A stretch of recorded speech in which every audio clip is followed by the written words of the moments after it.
따라해 보겠습니다. 길을 잃지 않으려면 여러분 한 주간 기도하셨습니까? 어떤 기도 제목으로 기도하셨습니까? 우리가 기도하는 기도 제목 중에 많은 부분은 선택의 문제일 겁니다. 예를 들면 주님, 이 직장에 들어가도 되겠습니까? 주님, 이 사람과 결혼해도 되겠습니까? 주님, 이사를 가야 합니까? 말아야 합니까? 주님, 어느 학교에 지원을 해야 합니까? 주님, 이번 기회를 붙잡아야 합니까? 말아야 합니까?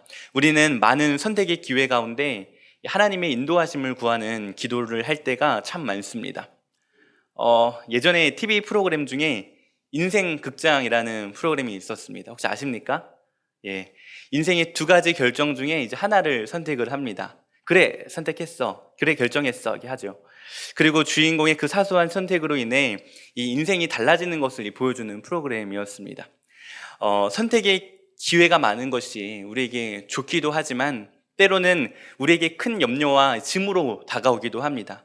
선택에 따라 우리 인생의 방향이 크게 바뀌기도, 또 인생의 걸음이 달라지기도 하기 때문입니다.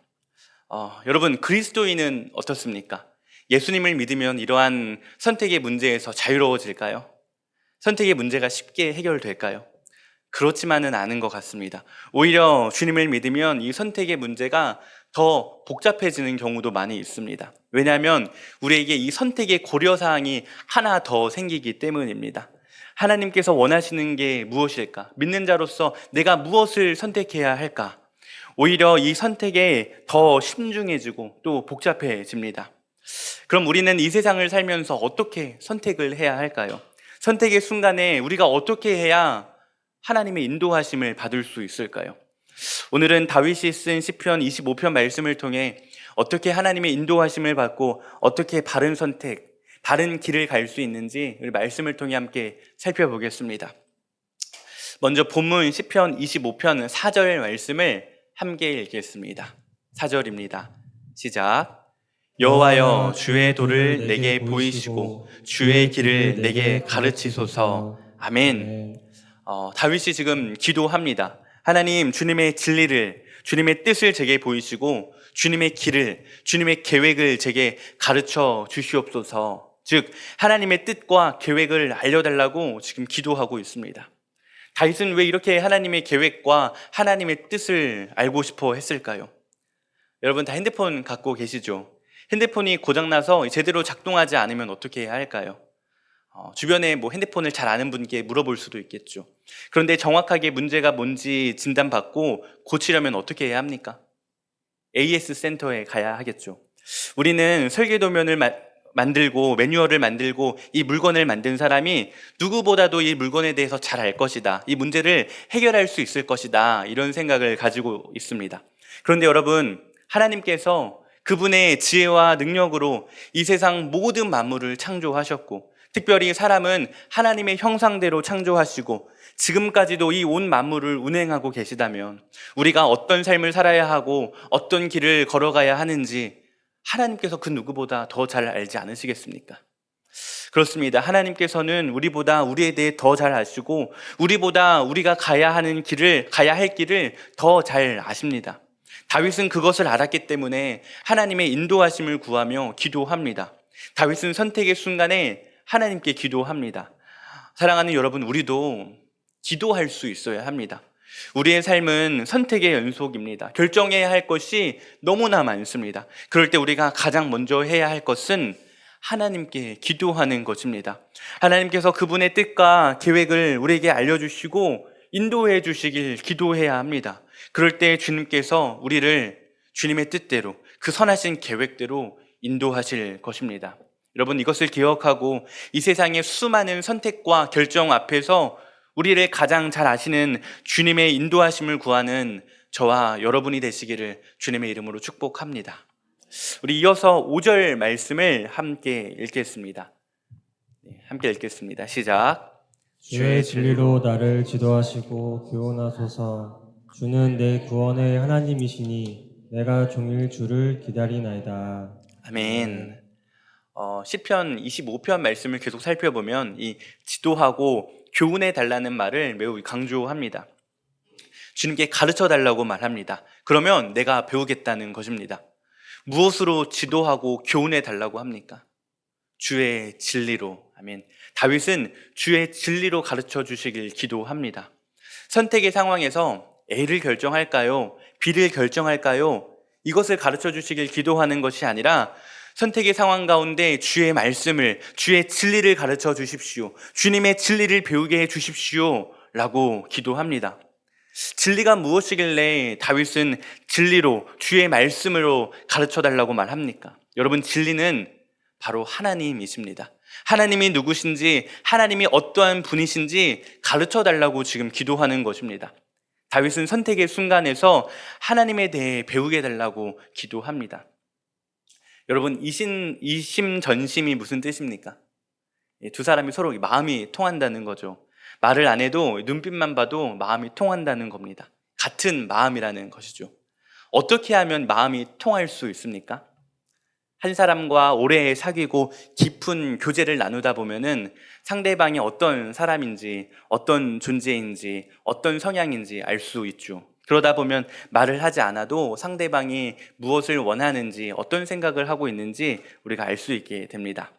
여러분, 사랑하는 이 부부가 함께 살다 보면 상대방이 어떤 느낌인지, 무엇을 원하는지 알 수 있지 않습니까? 아닙니까? 자녀가 무엇을 원하는지, 부모님이 무엇을 원하는지 알 수 있지 않습니까? 제 배우자가, 자녀가 어떤 사람이고 무엇을 좋아하는지 알기 때문에 서로 맞춰주기도 하고 서로 통하지 않습니까? 여러분, 하나님이 원하시는 것이 무엇입니까? 우리가 하나님이 원하시는 것, 하나님이 바라시는 것을 알기 위해서는, 하나님이 바라시는 것을 선택하기 위해서는 하나님이 어떠한 분이신지 알아야 합니다. 그래서 우리가 하나님이 우리에게 자신을 계시하신, 하나님을 나타내신 말씀을 우리가 오늘도 살펴보는 겁니다. 오늘 이 자리에서 함께 말씀을 나누는 이유입니다. 말씀을 통해 하나님이 어떠한 분이신지, 누구인지 배워야 합니다. 그렇게 하나님을 알면 하나님이 무엇을 원하시는지 우리가 알 수 있습니다. 하나님의 뜻이 무엇인지 우리가 깨닫게 됩니다. 그런데 우리의 문제는요, 하나님이 누구신지 알지 못한다는 것입니다. 아까 가족 간에 서로 통한다 이야기했을 때 이제 웃으셨던 분들이 계신데, 혹시 배우자에게, 자녀에게 뭐 이런 이야기를 들어보신 적 있지 않으십니까? 아직도 날 몰라? 우리의 문제는 함께 오랜 시간을 보냈는데도 서로를 모른다는 것입니다. 그러니까 이심전심이 되지 않죠. 서로 통하지 않습니다. 오늘 우리의 가장 큰 문제는 하나님을 아직도 모른다는 것입니다. 여러분, 하나님의 인도하심을 받기를 원하십니까? 인생의 선택 앞에서 하나님이 원하시는 결정을 하기를 원하십니까? 그렇다면 하나님을 알아야 합니다. 말씀을 통해 말씀하시는 이 하나님을 알아야 합니다. 하나님이 누구신지 관심을 갖고 말씀을 통해 하나님의 은혜와 사랑과 그 마음을 발견하며 주일에 이 시간을 통해서도 하나님의 마음을 배워가야 합니다. 구약의 많은 선지자들의 외침이 무엇입니까? 호세아 6장 3절에 이렇게 말씀하십니다. 우리 한 목소리로 읽겠습니다. 시작. 그러므로 우리가 여호와를 알자, 힘써 여호와를 알자. 그의 나타나심은 새벽 빛같이 어김없나니 비와 같이 땅을 적시는 늦은 비와 같이 우리에게 임하시리라 하니라. 아멘. 사랑하는 성도 여러분, 힘써 하나님을 알아가십시오. 여러분이 무엇을 결정하는 것 이전에 하나님이 어떠한 분이신지 하나님께 관심을 두고 하나님을 알아가기 위해서 하나님에 대해서 배워서 하나님이 바라보시는 것을 함께 바라보고 하나님께서 원하시는 것을 선택하고 하나님의 뜻대로 살아갈 수 있는 저와 여러분이 되시기를 축복합니다. 우리 이어서 본문 9절, 10절 말씀을 함께 읽겠습니다. 시작. 온유한 자를 정의로 지도하시며 온유한 자에게 그의 도를 가르치시로다. 여호와의 모든 길은 그의 언약과 증거를 지키는 자에게 인자와 진리로다. 아멘. 정의로 지도하시고 도를 가르쳐 달라고 다윗은 다시 한번 고백합니다. 그런데 이번에는요, 대상이 있습니다. 9절을 보실까요? 누구입니까? 온유한 자에게. 하나님의 인도하심을 받기에 합당한 사람은 온유한 사람입니다. 이 온유하다라는 말은 동물의 성품과 관련이 있는 단어입니다. 바로 길들여진다라는 의미입니다. 미국 서부 영화를 보면 무엇이 떠오르십니까? 카우보이가 떠오르지 않으십니까? 옛날 미국 서부에서는 이 말을 듣지 않는 사나운 야생마를 길들일 때 야생마를 초원으로 가서 작은 당나귀와 함께 발을 묶은 다음에 풀어준다고 합니다. 그러면 야생마는 당나귀를 떼어내기 위해서 이리저리 뛰어오르며 당나귀를 끌고 다닙니다. 그러다가 며칠이 지나면 이제 날뛰던 야생마가 절대 떨어지지 않는 당나귀를 보고 결국 포기하고 지쳐서 온순해진다고 합니다. 그러면 그때 새 주인이 음식을 주며 아낌없이 사랑을 주고 교감을 하면 그제야 길들여주며 이 주인을 받아들인다고 합니다. 온유란 결국 거칠고 난폭한 성품이 길들여져서 따뜻하고 부드러운 성품으로 바뀌게 되는 것입니다. 그리고 그 용맹함, 그 야성은, 그 강한 힘은 주인을 위해서만 사용됩니다. 주인이 뛰라고 하면 뜁니다. 총알이 날리는 전쟁터에서도 뛰라고 하면 뛸 수 있는 것, 이것이 바로 온유입니다. 반대로 아무리 달리고 싶어도 주인이 멈추라고 하면 이것이 바로 온유입니다. 주인의 명령에 아멘 하고 순종하는 것입니다. 온유는 하나님께 길들여지고 하나님 말씀에 순종하는 것을 의미합니다. 하나님의 말씀에 순종하는 것, 하나님 말씀에 길들여지는 것. 여러분, 우리는 어떻습니까? 때로 우리는 하나님께 기도하며 묻지만 이미 내 안에 답을 정해놓을 때가 많이 있죠. 내가 결정합니다. 그러면서 하나님께는 그냥 묻는 척 합니다. 그러면 여러분 어떻습니까? 하나님의 음성이 들리지 않죠. 하나님의 뜻이 무엇인지 우리가 분별할 수가 없습니다. 우리 안에 하나님의 뜻을 순종할 마음이 없기 때문입니다. 우리는 사실 하나님의 뜻을 아주 명확하게 알 수 있습니다. 어떤 청년이 성경 공부 중에 목사님께 이렇게 물었다고 합니다. 이렇게 고백했습니다. 목사님, 이제 알겠습니다. 하나님의 뜻이 무엇인지 이제는 알 것 같은데 그런데 저는 순종하지 못하겠습니다. 저의 이기심, 저의 욕심을 놓기가 어려워서 도무지 순종하지 못하겠습니다. 여러분, 우리 안에 욕심과 우리 안에 결정을, 내 선택을 내려놓을 때, 온유한 사람이 될 때 우리는 하나님의 인도하심을 받을 수 있습니다. 폴 트루네라는 신학자가 자신의 책에서 이런 고백을 했습니다. 내가 하는 일은 백지의 하단에 서명을 하는 일이라는 것을 이제 깨달았습니다.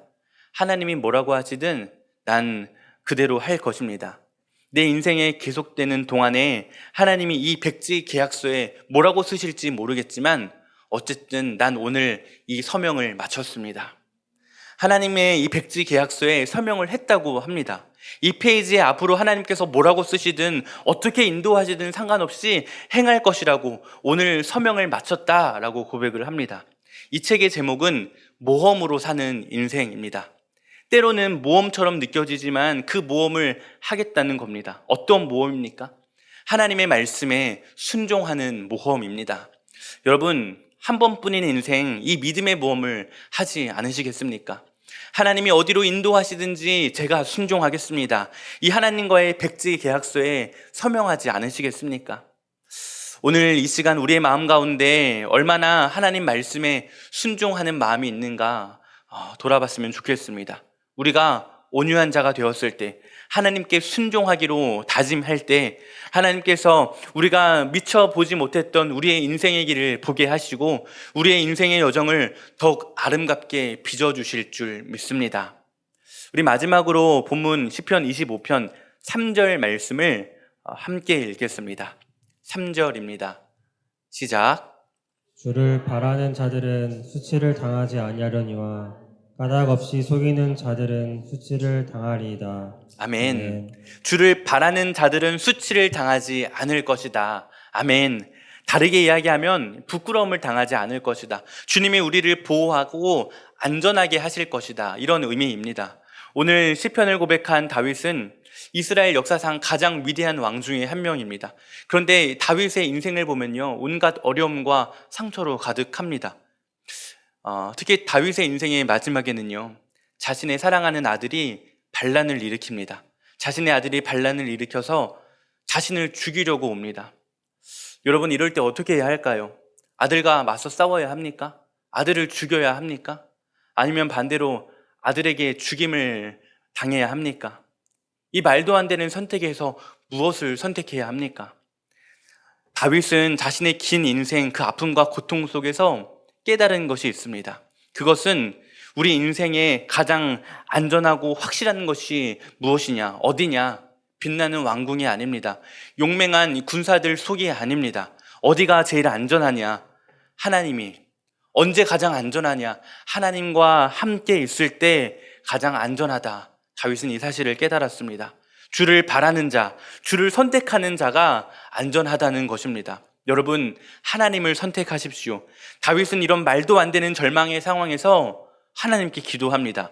하나님, 저와 함께 해 주십시오. 그러면 제가 안전할 겁니다. 수치를 당하지 않을 것입니다. 여러분, 선택의 순간에 우리가 꼭 가장 먼저 해야 할 것은, 꼭 가장 먼저 기도해야 할 것은 하나님께서 나와 동행해 주시기를, 하나님께서 나와 함께 해 주시기를 기도해야 합니다. 여러분, 그러면 길이 보입니다.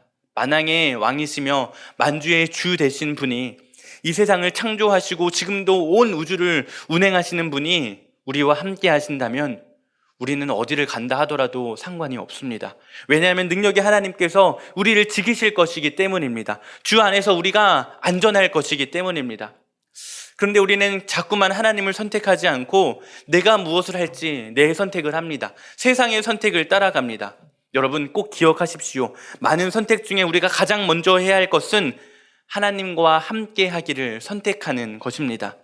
하나님이 나와 함께 한다면 어디를 가든지 무엇을 하든지 우리는 승리할 것입니다. 내가 좋은 선택을 해서 우리 인생이 잘 되는 것이 아닙니다. 하나님이 함께 해달라고 하나님을 선택했을 때 어떤 선택을 하든지 하나님께서 우리 인생을 가장 아름답게 빚어가실 것입니다. 그럴 때 다윗을 인도하신 하나님께서 우리를 인도하실 줄 믿습니다. 말씀을 정리합니다. 사랑하는 성도 여러분, 다윗처럼 기도할 줄 아는 저와 여러분이 되기를 소원합니다. 날마다 하나님에 대해 배우며 온유한 자로 주님 앞에 순종하며 날마다 하나님과 함께하는, 그래서 하나님의 인도하심을 받는 저와 여러분이 되시기를 주님의 이름으로 축복합니다.